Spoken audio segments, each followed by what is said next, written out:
గురుగారు నమస్కారం అండి. నమస్కారం అండి.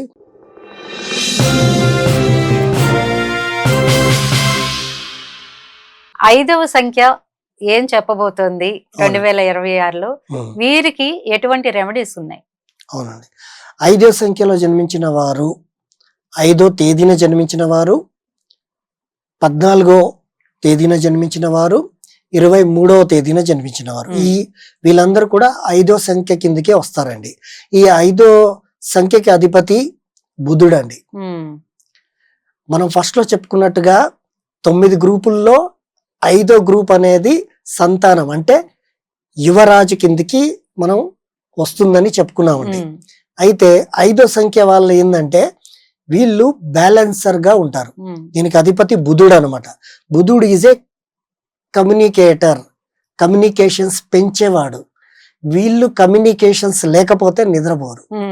మంచి కమ్యూనికేషన్స్ కావాలి, మంచి లైబ్రరీ లాంటి చదువు, విద్య, జ్ఞానము ఇవన్నీ వీళ్ళకి ఇష్టంగా వీళ్ళు భావిస్తారు. కాబట్టి వీళ్ళు ఎప్పుడు కూడా బ్యాలెన్సింగ్ గా ఉంటారనమాట అందరితో. వీరికి అధిపతి బుధుడు. ఈ సంవత్సరం 2026 కాబట్టి ఈ 5వ సంఖ్యలో జన్మించిన వారికి ఈ సంవత్సరము ఆత్మవిశ్వాసం అనేది గత సంవత్సరం కంటే ఈ సంవత్సరం పెరగబోతుంది. అండ్ వీళ్ళకి పేరు, ప్రఖ్యాతలు అండ్ మంచి గౌరవం అనేది ఈ సంవత్సరం కలగబోతుందండి.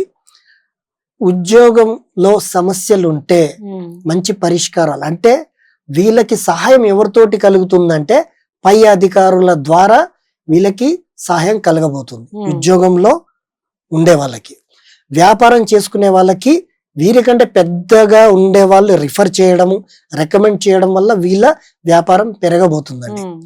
విద్యార్థులకైతే వీళ్ళకి గైడెన్స్ ఇచ్చేవాళ్ళు ఎవరైనా గురు కారకత్వం ఉన్న వాళ్ళు గైడెన్స్ ఇస్తే వీళ్ళు ఈసారి మనకు అందిన మూట పోగొట్టుకోకూడదు అన్న భావనతో వీళ్ళు అందినవన్నీ కూడా చక్కగా జాగ్రత్తగా అందిపుచ్చుకుంటారు, జాగ్రత్త చేసుకుంటారండి. కాబట్టి విద్యార్థులకు కూడా ఈ 5వ సంఖ్యలో జన్మించిన వారికి మంచి మార్కులు కూడా రాబోతున్నాయి. మరి ఆరోగ్య విషయంలో వస్తే వీళ్ళు ఏంటంటే ఎక్కువగా ఆరోగ్యాన్ని కేర్లెస్ చేయకూడదండి. రేపు డాక్టర్ దగ్గరికి వెళ్ళాలంటే ఎల్లుండి వెళ్తాము అని అది కేర్లెస్ అంటారు కదా, అలాంటి అశ్రద్ధ చేయకుండా వీళ్ళు ఆరోగ్యాన్ని కొద్దిగా ముందు జాగ్రత్తగానే వీళ్ళు పాటించాలి. ఎందుకంటే మాకు బాగుంది కదా, ఏం కాదు కదా కాకుండా ముందు జాగ్రత్త వహిస్తే, ఎందుకంటే అక్కడ కారకత్వం ఏమవుతుంది అంటే సన్ అండ్ చైల్డ్ అన్నమాట. చైల్డ్ ఎంత కేర్లెస్ చేస్తాడో ప్రమాదం, అంటే ఆరోగ్యం అంతా క్షీణించిపోతుందని అర్థం. కాబట్టి ఆరోగ్య విషయంలో జాగ్రత్త పడాలి. కుటుంబ సౌఖ్యం ఉంటుంది. కుటుంబంలో వీరికంటే పెద్ద ఏజ్ ఉన్న వాళ్ళ సలహాలు వీళ్ళకి వర్తిస్తాయి. మంచి అభివృద్ధిలోకి వెళ్తారు.